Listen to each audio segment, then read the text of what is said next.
볼 수가 없고요. 네. 그 외에 학원, 학교, 놀이터, 학교 운동장까지 어린이가 거의 놀 곳이 없을 정도입니다. 그렇군요. 네. 다음 항목입니다. 네, 그리고 오후 1시, 6시가 가장 위험한 시간대라고 합니다. 아동성 범죄자들은 어린이들이 보호자 없이 다니는 낮 시간을 노리기 때문이라고 합니다. 네. 예. 오후 1시부터 6시까지. 그리고 장소는 네. 어디서든 어디서나. 가능합니다. 네. 네. 그렇죠, 선생님? 이런 통계들을 보면 사실은 그 아이들 대상으로 성범죄를 당하지 않도록 조심해라 이렇게 하는 게 참 어려운 그렇죠. 무모한 그런 교육이라는 생각이 많이 들기도 하고요. 그렇기 때문에 저는 정말 전 국민적으로 아이들의 안전지대를 만들어줘야 된다. 그래서 이제 여러 가지 지난 10여 년 동안 법제도 많이 개정을 해온 걸로 알고 있는데 그럼에도 불구하고 얼마 몇 달 전에 여성가족부에서 전국의 어린이집, 학교, 학원 이런 데 대상으로 성범죄 전과자가 얼마나 있나 조사를 했었거든요. 네. 그런 성범죄 전과자는 그런 곳에 취업하면 안 되도록 돼 있어요. 취업 제한 제도라는 걸 둬서. 그런데 전국에 46명이나 나타났어요. 어린이집의 원장님, 유치원의 뭐 기사 선생님 이런 식으로 또 경비들 이런 식으로. 그래서 이제 제도를 만들어가고 있긴 하지만 그런 제도가 따라가기가 무척 어려운 상황이고요. 1시, 6시 이 얘기는 저도 동네에서 아이들 보면 뭐 2학년, 1학년 이런 아이들도 혼자 이렇게 돌아다니는 경우가 참 많잖아요. 실제로 우리는 제도적으로 이런 아이들이 혼자 돌아다니지 않고 누군가 보호자가 같이, 돌보미가 같이 아이들을 인도할 수 있도록 하는 이런 것들이 필요한데 혼자 있도록 하기 때문에 위험 상황에 많이 노출이 되고 있는 현실이라는 거죠. 그렇군요. 네. 다음 통계 볼까요? 네, 앞서 화면에서도 사례가 나왔는데요. 같이 놀자에 속은 어린이가 22%나 됐습니다. 같이 놀자. 예. 네. 총 1년간 아동 성범죄자 22%는요. 놀이 유인으로 어린이를 속였는데요. 놀이터나 학교 운동장에서 미끄럼틀을 태워준다며 피해자의 신체를 만지고 재미있는 실험을 하자며 순진한 어린이를 속이기도 했습니다. 네. 선생님 그냥 같이 놀자고만 해도 아이들이 따라간다. 우리 아이들이 그렇죠. 너무 순진한 거를 아이들을 탓할 수는 없는 거잖아요. 맞습니다. 좀 전에 이명호 소장님 말씀처럼 네. 어른들이 아이들이 안전한 사회를 만들고 지켜줘야 하죠. 우리 아이들에 대한 안전교육이 얼마나 어렵냐는 저는 체감을 하고 있는데요. 집에서 저희 아이들에게 수시로 안전교육을 시키거든요. 근데 지금 방금 한 이야기를 조금 뒤에 아이들이 좋아하는 것을 내주면서 와라 타라 하면 금방 또 와요. 그쵸. 그게 이제 아이들이죠. 네. 아이들이 가지고 있는 호기심, 또 유혹이나 자극에 대단히 빨리 반응하는 그 아이들의 특성이고 장점이거든요. 그걸 우리가 꺾으면 안 됩니다.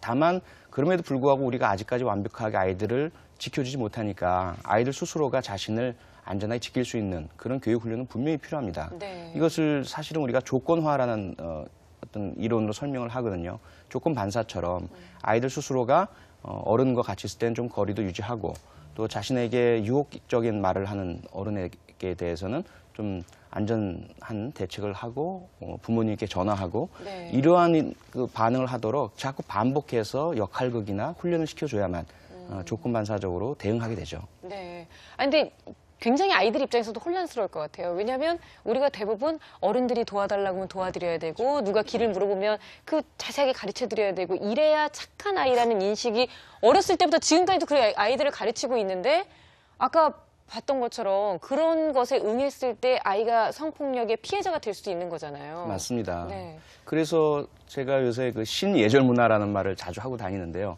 이제 예절 개념도 바꾸자라는 거죠. 과거에는 예절은 아이들은 어른 말을 잘 들어야 되고 착해야 되고 네. 도움을 요청하면 들어줘야 하고 하지만 그것이 위험을 수반하니까 이제는 위험하지 않은 안전을 지켜줄 수 있는 예절을 만들자. 네. 특히 어른들 먼저. 그래서 어른은 아이에게 길을 묻지 않는다. 그리고 만약에 어른이 아이와 이야기해야 할 필요가 있을 때는 반드시 안전 거리를 지키고 예를 들자면 매너손처럼 네. 손은 반드시 뒤로 한다라든지 그리고 선생님이나 가까운 어른이 아이를 칭찬하거나 애정을 표현하고자 할 때는 머리나 어깨 딱 정해진 부위만 어떤 토닥여 준다든지 그래서 엉덩이나 이런 다른 신체 부위를 건드리면 안 된다라든지 네. 이러한 어떤 예절 문화가 우리가 아직 자리 잡지 못하니까 어떤 비극이 발생하냐면 심심치 않게 우리 어른들이 해외 여행을 가셨다가 그곳에서 잠깐 자유시간이 있었는데 너무 예쁜 외국 아이를 봤단 말이에요. 네. 인형 같고 TV에서만 보던 막 하얗고 파란 눈에 너무 예뻐서 다가가서 아이고 예쁘다라고 이제 이렇게 토닥여 주신 거죠. 그렇죠. 근데 예. 그것을 발견한 그 아이의 서양 외국의 부모는 바로 경찰에 신고를 해버렸습니다. 그래서 전혀 정말 난데없이 그 여행 갔다가 아동 학대범이 되는 이런 그 경우들도 겪고 있거든요. 네네. 그래서 우리 이제는 조금 어른 먼저 아이를 보호하고 지켜주는 새로운 예절을 만들자라는 거죠.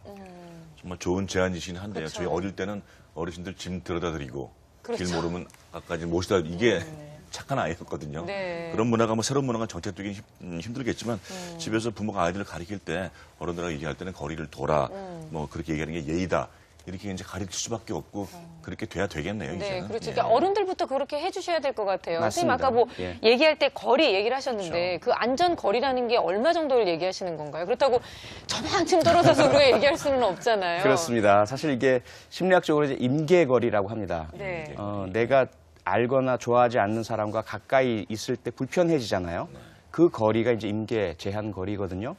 쉽게 말하면 어른이 팔을 뻗어서 닿을 수 있는 정도 거리. 지금 이제 최승현 아나운서와 예. 저와는 임계거리가 좀 지켜지고 있는 상황이에요. 네. 그렇다고 해서 굳이 뭐 멀리 느껴지지도 않아요. 그렇죠. 네. 대화가 가능하죠. 그럼요. 또 하나 이제 아이들에게 이해하기 쉽게 할 것은 예를 들어서 너 양치 안 하면 입에서 냄새 날 수도 있고 얘기하다 침 튈 수도 있는데 너무 가까이 있으면 그건 무례하고 예의에 어긋난 거야라고 할 수도 있거든요. 네네. 그리고 대화를 할 때도 예의를 지키면서 예를 들면 어른이 길 좀 가르쳐 줄래? 같이 갈래? 사탕 줄까? 할 때 아니에요, 싫어요. 하는 건 좀 예의 어긋나죠. 네. 하지만 죄송합니다. 저는 어머니가 절대로 받지 말라고 했습니다. 저는 어린이기 때문에 어른을 도와드릴 수 없습니다. 안녕히 계십시오. 그리고 오도록 하는 거죠. 그럼 예의도 지켜지고 안전도 확보되는 거죠. 네네. 아니, 말씀하신 그 신예절 문화를 얘기를 들으면서 글쎄요, 조금 그 연세가 있으신 분들은 참 세상이 팍팍해졌네라고 생각하실지 모르지만 서로의 안전을 위해서 신예절 문화에 대한 우리가 좀 생각을 달리 가져봐야 될 필요가 있을 것 같습니다. 자, 요즘 아이가 학교에 가고 나면 진짜 돌아오는 그 순간까지 너무나 불안하다고 생각하시는 어머님들이 많으세요. 아버님들도 마찬가지시고요. 그래서 실제 초등학교의 안전장치가 얼만큼 잘 운영되고 있는지 저희 60분 부모 카메라가 직접 나서봤습니다. 해마다 끊이지 않는 아동 성폭력 사건. 정부는 이에 대한 대책으로 2008년 4월 초등학교와 주택가 부근의 업소를 선정하여 위급한 상황에 처한 어린이들을 임시로 보호해주는 아동 안전 지킴이 집 제도를 시행하였습니다. 서울의 한 초등학교 앞 아동 안전 지킴이 집을 찾아가고 왔는데요. 아동 안전 지킴이 전담에 애들이 와가지고 정보를 요청하거나 그런 건 없어요. 정부에서 뭐 하라고 그런 거 내려오는 거 그런 건 없지. 우리가 알아서 하는 거지. 그대로 뭐 있기는 있지. 원래는 저게 있어요. 우리 집 핸드폰 번호도 1번에 여기 번호 있어요. 1번에 보면 여기 경찰서 번호 있어요. 1번 누르면 경찰서 해놨어요. 관리는 하는데 이제 형식적인 거에서 못 벗어나지 아마 뭐 사고가 나야 그때 우리나라 뭐 공무원들 다 그런 거 아니에요. 사고가 나야 그때 대처하는 거지. 사고 나기 전에 누가 뭐 해요? 2008년까지 꾸준히 늘었던 아동 성폭력 사건. 이후 2년간 피해 빈도가 줄어드는 듯 했으나 2010년 6월 학교 운동장에서 놀고 있던 여아 성폭력 사건이 발생하면서 더 이상 학교도 안전하지 않음을 체감하게 됐습니다. 정부는 재발 방지를 다짐하며 365일 24시간 학교 안전망 서비스를 발표했는데요. 주요 내용을 살펴보면 첫째, 교사와 배움터 지킴이, 관내 경찰과 자원봉사자로 구성된 24시간 순찰 시스템을 구축한다. 둘째, 학교 주변 CCTV를 늘리고 24시간 감시 가능한 모니터링 전담 요원을 배치한다. 셋째, 교사의 지도가 어려운 틈새 시간에 학생들이 안전하게 머물 수 있도록 교내 안전지대를 지정하여 운영한다. 넷째, 학생들의 등하교 상황을 SMS 문자로 학부모에게 전송하는 안심 알림이 서비스를 확대한다. 다섯째, 외부인의 학교 출입을 금하고 학교 방문 시 방문증을 교부한다였습니다. 그 후로 1년 반이 지난 지금 학교는 안전해졌습니다.